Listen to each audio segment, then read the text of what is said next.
আসসালামু আলাইকুম রহমতুল্লাহি ওয়া বারাকাতুহু। কিছুক্ষণ আগে ডিউটি করে আসলাম। ডিউটি করে এসে একদম করকরা করে একটা ডিম ভাজলাম। এখানে আছে আপনার ব্রাউন আটার রুটি, আর এখানে আছে আপনার কাঠবাদাম আর হলো আখরোট।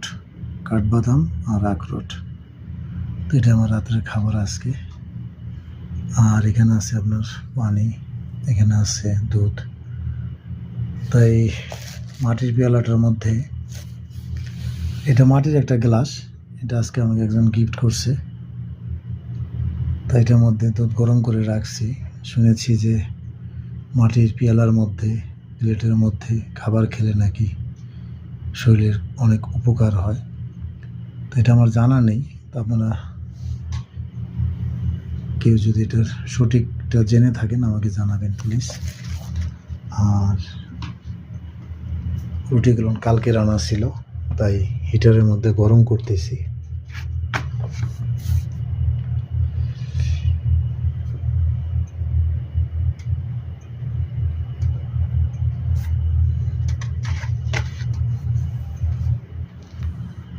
আল্লাহ হাফেজ, আসসালামু আলাইকুম।